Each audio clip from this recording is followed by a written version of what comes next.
ఏ భవని అందరికి నమస్కారం అండి. మేమైతే మటుకి రాత్రి మేము మా బుడదే మా అమ్మాయి గుడికి వెళ్ళామండి. ఒక గుడి కాదు 3 గుళ్ళకి వెళ్ళామన్నమాట. కనీసం వారానికి ఒకసారి ప్రశాంతంగా గుడికి వెళ్ళి మా బుడదానికి ఏం కావాలో కొనిపెట్టుకుని రావాలని ఒక కోరిక అండి. మా బుడదైతే ప్రసాదం చూపిస్తుంది. ఆవిడకి లడ్డు అంటే చాలా ఇష్టం.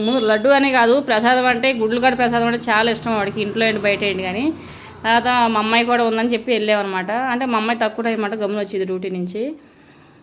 ఏదో మా బుడదానికి బయటికి తీసుకెళ్ళి ఆమెకేం కావాలో అవి కొనిపెట్టి ప్రతిరోజు కాదు వారానికి ఒకసారి అలా ఆవిడ సంతోషంగా ఉంచాలని ఒకటి కోరికండి. ఆవిడ బాగా చదివించుకోవాలని. అలాగే ఇంకా 2 చిన్న కోరికలు ఉన్నాయి. అవి ఎప్పుడు తీరితే తెలియదు. కానీ ఇయర్ నుంచి అందరూ రాకముందు ఒక ఆవిడ వచ్చారు. సిస్టర్ నన్ను మర్చిపోయారు మీరు అని అంటున్నారు అందరూ చెప్పినప్పుడు. ఏమన్నా నిన్నైతే మర్చిపోలేదమ్మా, నువ్వైతే నాకు బాగా గ్యాప్ ఉన్నావు, నువ్వు వచ్చావని కూడా మా వాళ్ళందరికీ చెప్తున్నాను కూడా నేను. కానీ గుడికి వెళ్ళిన తర్వాత చాలా ప్రశాంతంగా ఉంటుందండి. కానీ దుర్గమ్మగాడి వీడియో అయితే తీయలేదు, ఎందుకంటే అక్కడ ఫోన్లు తీసుకున్నారు కాబట్టి. ప్లీజ్ వీడియోని లైక్ చేయండి. మళ్ళీ వీడియోలో కలుద్దాం. జై బాబు.